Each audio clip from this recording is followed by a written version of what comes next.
So as someone with a family history of age-related hearing loss, this is very exciting to think about the possibilities that this holds. But we have a patient today who's experiencing hearing loss today. And I'm going to ask Dr. Doyle to come up and introduce the patient to you.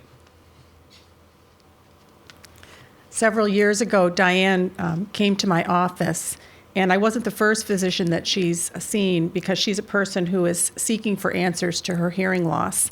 And when they asked me if there was a patient that would be suitable to talk today, she was absolutely the first person that I thought of. And it's mainly, well, it's for three reasons. First of all, she's a wonderful person and a very engaging speaker, very intelligent. Secondly, and I'm ashamed to admit this, I can't figure out why the heck she has this hearing loss. It's a very unusual hearing loss, and I'll let Diane explain her experience to her. But we've tried everything that I know of, and we can't come up with an answer. So she's still suffering from the problem. And the third reason I wanted her to come is because she is the most tireless searcher for answers to hearing loss. She acquaints herself with the literature, not all of it legitimate. She comes with some junk from the internet sometimes, but she really knows a lot about hearing loss. She has really educated herself, and people like this provide a stimulus for people like Ebenezer and I to just continue to try and see if we can find some answers. Probably not necessarily in Diane's and my lifetimes to help her specifically, but hopefully eventually. So I'd like to introduce you to Diane Kaljian. I just want to say to all of you how really pleased I am to be here and excited I am to be here. And how happy I was to get the call from Dr. Doyle and how welcome everybody there at UC Davis has helped me feel and comfortable about coming here. And good morning to everybody. I'm 63 years old. I'm a retired teacher, a wife, a mother of 3 wonderful children and 3 grandchildren. I'm a bike rider, an artist, visual artist, painter, photographer. I love to garden. I live in a wonderful, almost Eden in the Napa Valley, beautiful garden, 2 acres. And when I retired about 4 years ago, I had envisioned possibly teaching art to children in small groups and continuing tutoring and teaching reading and so forth, traveling and so forth. But something happened suddenly about 3 years ago that I've had to make some changes in my life. When I was in my 20s, I had experienced a few episodes of vertigo, pretty mild, and occasionally over the next 30 years, I would notice once in a while my hearing would dip just a little bit, but come back up. But about 3 years ago, very suddenly, without any warning, I found that I was very, just almost very, very nauseated. I couldn't move. I had to lay down on the floor, and it was lasting way too long. I ended up in the emergency room.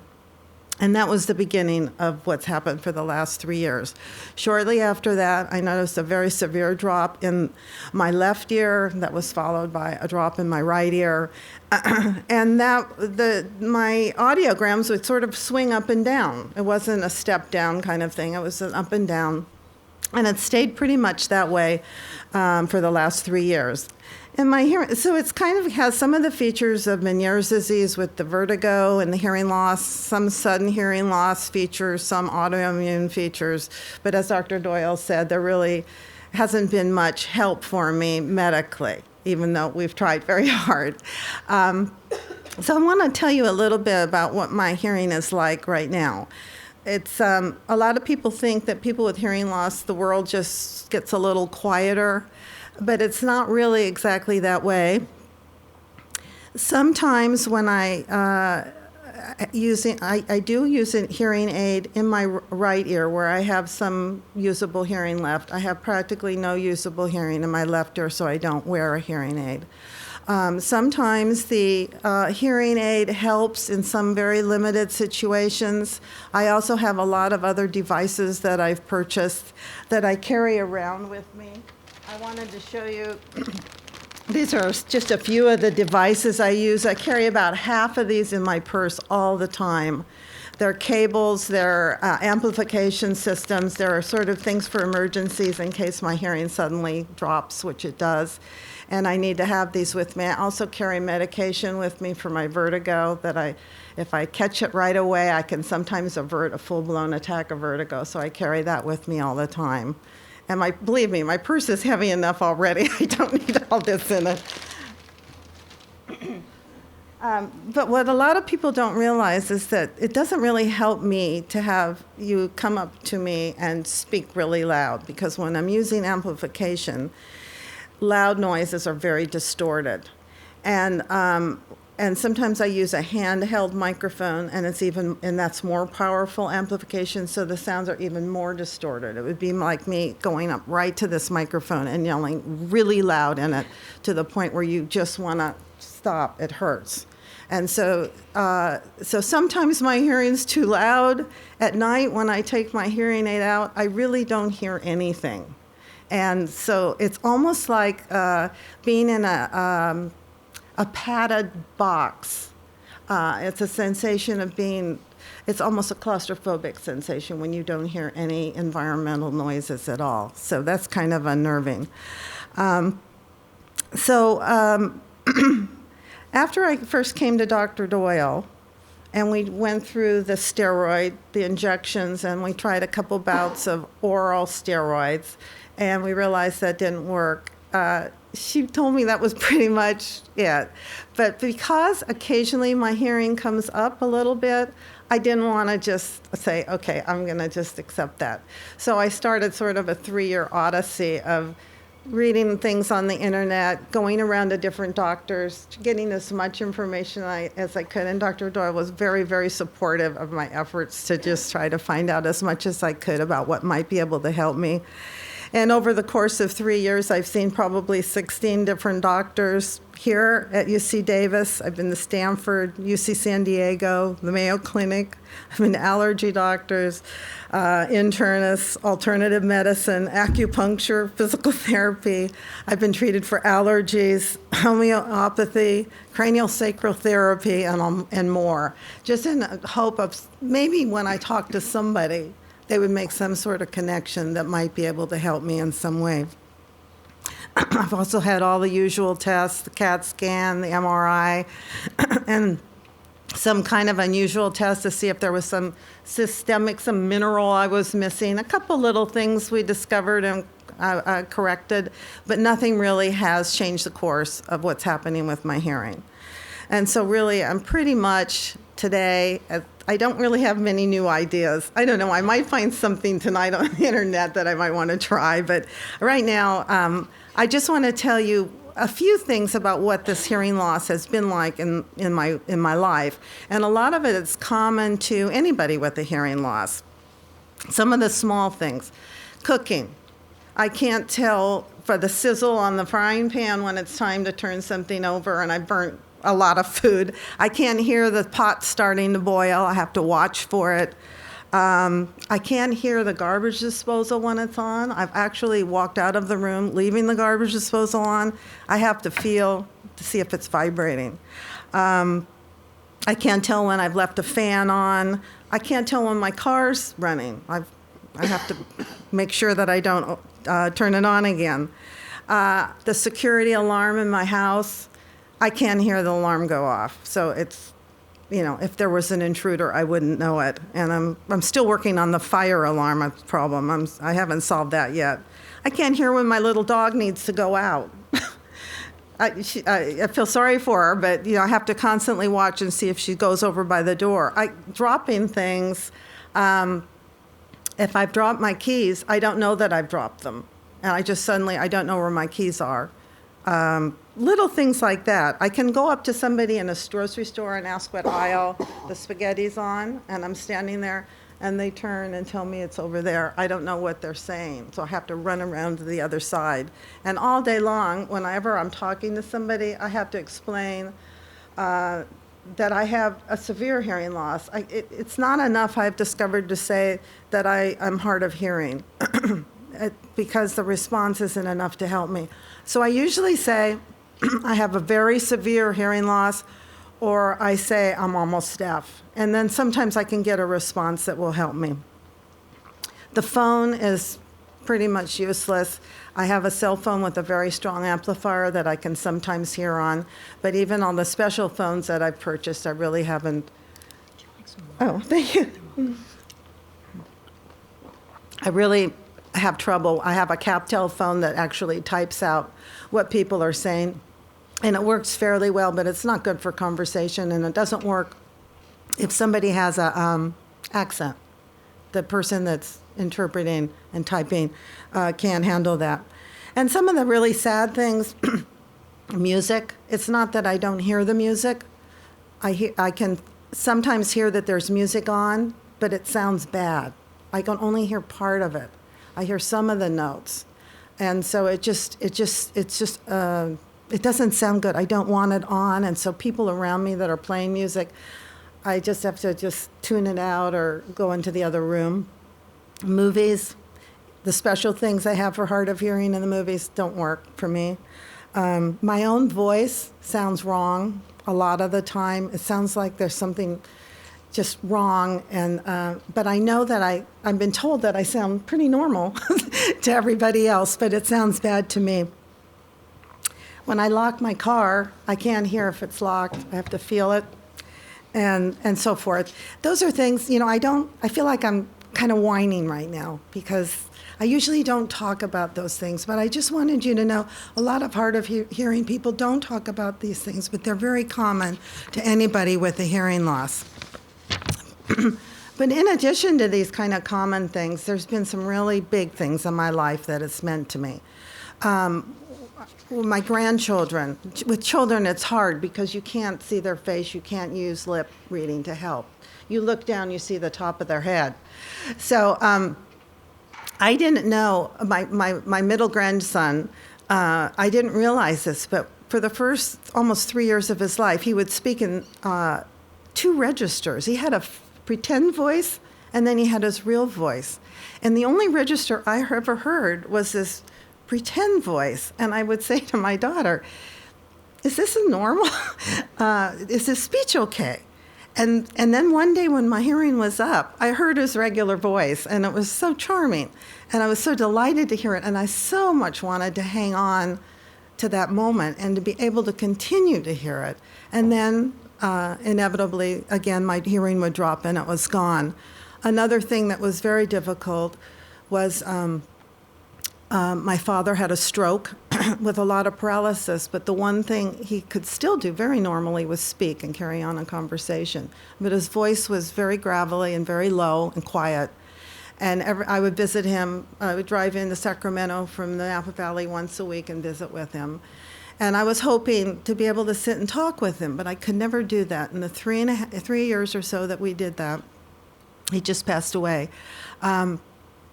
I was never able to carry on a conversation with him, no matter what equipment I brought with me, special lapel mics, special directional mics. I was never able to carry on a conversation in those last 3 years, and I was not able to hear his last words to me. And I can't get that back. And one of the other things that is difficult is losing humor. My family, our sense of humor has a lot to do with double entendre or wordplay on words or interrupting each other or finishing sentences for each other.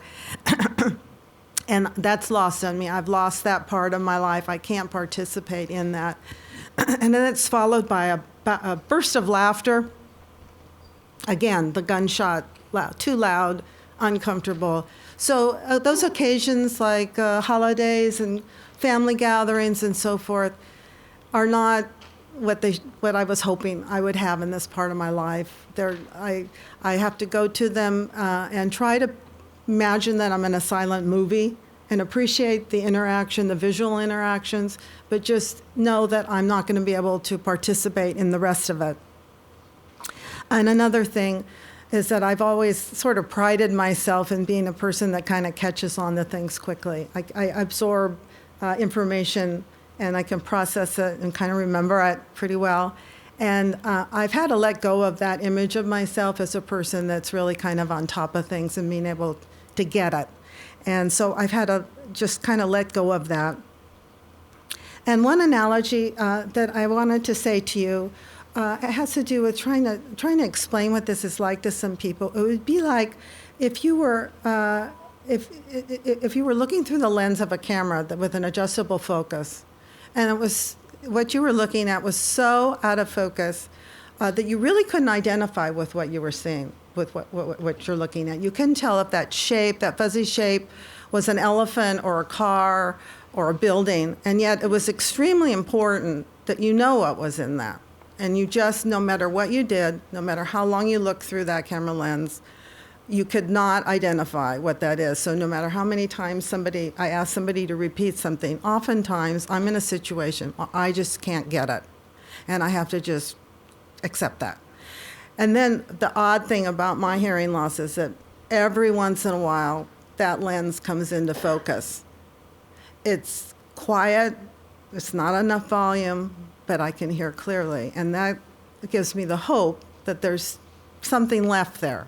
And the sense of urgency that I want so badly to have something that will let me keep that or to get the rest of it back. And that's why I was so excited to be here today, because I'm just so hopeful that this will lead to that kind of thing.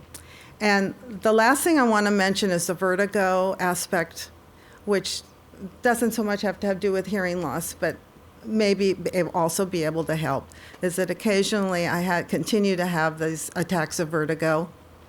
And so I never know, and especially, like even coming here today, I was concerned that what if this is a day that I have the vertigo and I can't get up? I have to be lying down in bed. What would I do? Call Charles and say, suddenly I can't make it. I'm having an attack of vertigo. So I plan my life around hoping that that isn't the day that one of those is going to hit. So anyway, I'll just finish by saying that I know there's an answer out there. I haven't given up hope. I so much value and appreciate what you all are doing and your dedication and how important your work is. And I wanted to thank you for allowing me to speak here today.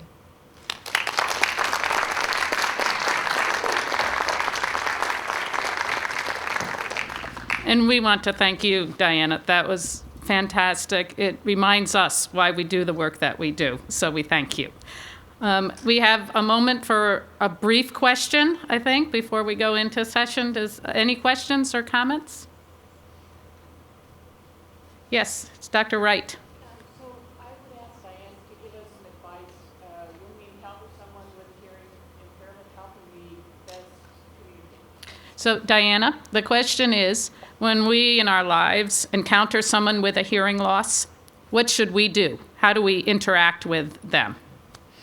What advice? When we encounter somebody? Yeah, when we meet someone with a hearing loss.